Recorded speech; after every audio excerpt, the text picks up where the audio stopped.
Welcome to T2G health channel. நம்ம வீடியோக்குள்ளே போகிறதுக்கு முன்னாடி எல்லோரும் சேனலை சப்ஸ்கிரைப் பண்ணுங்கள், லைக் பண்ணுங்கள், ஷேர் பண்ணுங்கள், கமெண்ட் பண்ணுங்கள், மறக்காமல் பெல் பட்டனை கிளிக் பண்ணுங்கள். நம்ம இன்றைக்கி இந்த வீடியோவில் என்ன பார்க்க போகிறோம் அப்படின்னா காளானை பற்றி தான் பார்க்க போகிறோம். காளானில் என்னென்ன சத்துக்கள் இருக்குது, ஸோ யாரெல்லாம் சாப்பிடக்கூடாது அப்படின்னு தான் பார்க்க போகிறோம்.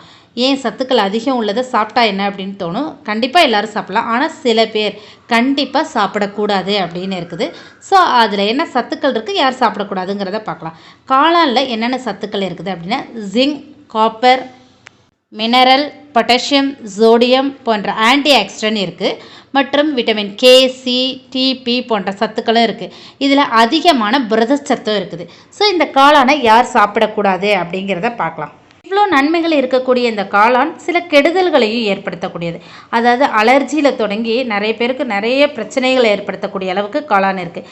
இதை சரியாக பயன்படுத்தினாங்க அப்படின்னா இது ஒரு அருமருந்து அப்படிங்கிறது உண்மை. ஆனால் சரியாக பயன்படுத்தலை அப்படின்னா இதுவே வந்துட்டு பாய்சனை கூட மாறும். காளான் எப்படி வாஷ் பண்ணுறது அப்படிங்கிறத பற்றி தான் இங்கே பார்க்க போகிறோம். காளானை அதை வாஷ் பண்ணுறதுக்கு முன்னாடி என்ன பண்ணணும், ஒரு பவுலில் தண்ணி எடுத்துக்கிட்டு அதில் வந்துட்டு ஒரு கொஞ்சம் வார்ம் வாட்டராக எடுத்துகிட்டு அதில் கொஞ்சம் எலுமிச்சை சாறு பிழிஞ்சு விட்டுறணும். ஏன் காளானில் லெமன் புளியணும் அப்படின்னு எல்லாருக்கும் தோணலாம். ஸோ ஏன் லெமன் புளியணும் அப்படின்னா காளான் வந்து வெளிப்புறத்தில் இருக்கக்கூடியது. அது வெளிப்புறத்தில் இருக்கக்கூடிய ஆக்சிஜனோடு இணைந்து சீக்கிரமாக என்னாகும், பிளாக் கலராக மாறிடும். நிறைய பார்த்துருப்பீங்க காளான்ல எல்லாம் பிளாக் கலர்ஸ் இருக்கும். ஸோ அந்த பிளாக் கலர்ஸை ரிமூவ் பண்ணுறதுக்கு லெமனில் இருக்கக்கூடிய சிட்ரிக் ஆசிட் ரொம்ப ஹெல்ப் பண்ணும். ஸோ அது பிளாக் கலராக மாறாமல் தடுக்கும் காளானில். ஸோ அதனால் எலுமிச்சை சாற்றில் உள்ள சிட்ரிக் அமிலம் அதுக்கு ரொம்ப யூஸ்ஃபுல்லாக இருக்கும். அந்த நல்லா வாஷ் பண்ண பிறகு அந்த காளான் எடுத்து ஒரு காட்டன் துணியை விரித்து போட்டு அது மேலே இந்த காளானை எடுத்து பரப்பி வச்சிடணும். ஸோ ஈரம் ஃபுல்லாக காய்ஞ்ச பிறகு அதை எடுத்து தொடச்சிட்டு சமைக்க ஆரம்பிக்கணும். இப்படி செய்கிறது தான் சரியான முறை. இப்படி செஞ்சால் நமக்கு பாய்சன் ஆகாது. ஆனால் நிறைய பேர் என்ன பண்ணுறாங்க, லெமன் சால்ட்டெல்லாம் போடாமல் சும்மா தண்ணியில் அப்படியே வாஷ் பண்ணிவிட்டு கட் பண்ணி செய்ய ஆரம்பிச்சிடுறாங்க. ஸோ அது கரெக்டான ஒரு ப்ராசஸ் கிடையாது. அப்படி செஞ்சோன்னா நமக்கு ஃபுட் பாய்சன் ஆக சான்சஸ் இருக்குது. ஸோ லெமன், சால்ட்டு இது ரெண்டுமே போட்டோன்னா ரொம்ப ரொம்ப நல்லது. நம்ம லெமன் போடும்போது சால்ட்டும் கொஞ்சம் ஆட் பண்ணிக்கலாம், சால்ட்டு போடாமலும் செய்யலாம். ஆனால் சேர்த்தோன்னா இன்னும் பெனிஃபிட்ஸ் நல்லாயிருக்கும்.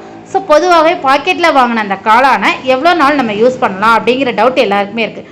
நம்ம இப்போ பாக்கெட்டில் கிடைக்கிது, பாக்ஸில் கிடைக்கிது, எல்லாத்துலேயுமே இருக்குது. ஸோ இந்த காளானை நம்ம வாங்கிட்டு வந்து மறந்தும் ஃப்ரீசரில் வச்சிடக்கூடாது. முக்கியமான விஷயம் அது. ஃப்ரீசரில் காளானை வைக்கக்கூடாது. ஃப்ரிட்ஜில் வைக்கலாம், பட் ஃப்ரீசரில் வைக்கக்கூடாது. இதை நம்ம பாதி காளானை எடுத்து இன்றைக்கி யூஸ் பண்ணிவிட்டு மீதி பாதி காளானை நாளைக்கு யூஸ் பண்ணலாமா அப்படின்னு கேட்டால் கண்டிப்பாக செய்யலாம். அதாவது ஒரு பேக்கெட் வாங்கிட்டு வந்தோம்னா 3 days வரைக்கும் அதை யூஸ் பண்ணிக்கலாம். 3 daysக்கு பிறகு அதை யூஸ் பண்ணக்கூடாது. ஸோ இப்போ நம்ம வாங்கிட்டு மீதி பாதி காளான் இருக்குது அப்படின்னா அதை வந்து ஒரு ஏர்டைட் கண்டெய்னரில் போட்டு க்ளோஸ் பண்ணி வச்சிடணும் உள்ள. நம்ம ஏன்னா அதே பாக்கெட்டோடு வச்சோன்னா ஏர் உள்ளே போகும். அப்படி போகிற மாதிரி வைக்கக்கூடாது. அப்படி போணுச்சுன்னா காளான் கருத்துரும். ஒரு ஏர்டைட் கண்டெய்னரில் வச்சோம் அப்படின்னாக்கா கண்டிப்பாக 3 நாள் வரைக்கும் அப்படியே இருக்கும். இப்போ நம்ம கட் பண்ணி கூட வைக்கலாம். இப்போ நல்லா எல்லா காளானையும் ஒன்றா போட்டு வாஷ் பண்ணிவிட்டு பாதி எடுத்து கட் பண்ணி கூட வைக்கலாம். அப்படி வச்சோம் அப்படின்னா அது நிறம் மாறாமல் இருக்கும். ஆனால் பிசுபிசுப்பு மாறிட்டு அப்படின்னாலும் நம்ம யூஸ் பண்ணக்கூடாது. அதை காளான் வந்து அதிகமாக யார் எடுத்துக்கக்கூடாது அப்படின்னு இருக்குது.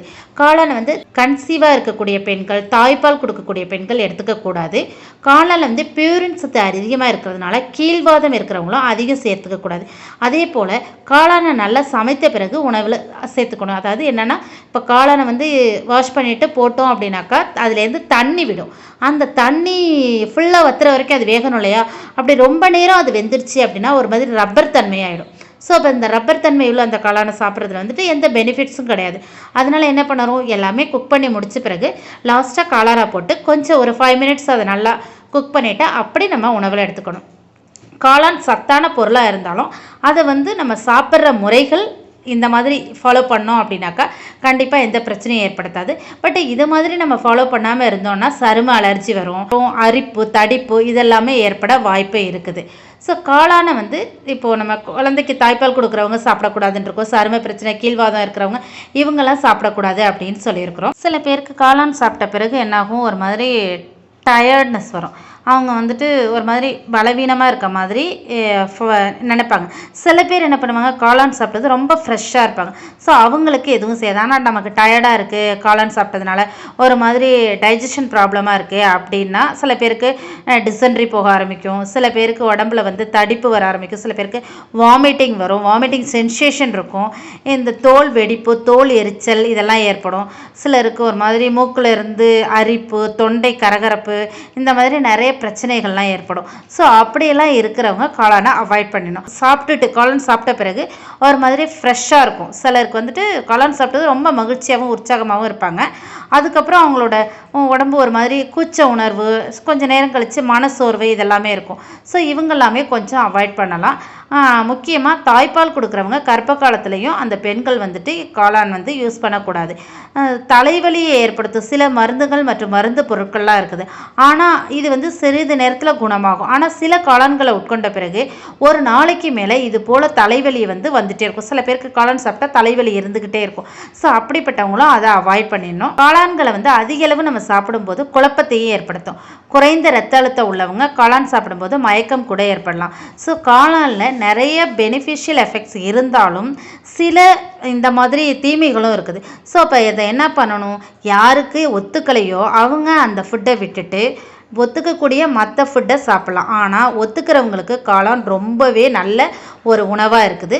ஸோ ஒத்துக்காதவங்க அவாய்ட் பண்ணிக்கங்க. இந்த காளான் சாப்பிட்டா எனக்கு ரொம்ப ஒத்துக்கும், எந்த பிரச்சனையும் பண்ணாது அப்படிங்கிறவங்க காளானை எடுத்துக்கோங்க. ஆனால் ஒத்துக்கிறவங்க கூட அதிகமாக எடுத்துக்க தேவையில்லை. எல்லாமே ஒரு லிமிட்டு, குறிப்பிட்ட அளவு தான் எடுத்துக்கணும். அதுக்குமே ரொம்ப அதிகமாக போனால் அமுதமாக இருந்தாலும் அதிகமாக எடுத்துகிட்டு அது நஞ்சாக மாறும் இல்லையா?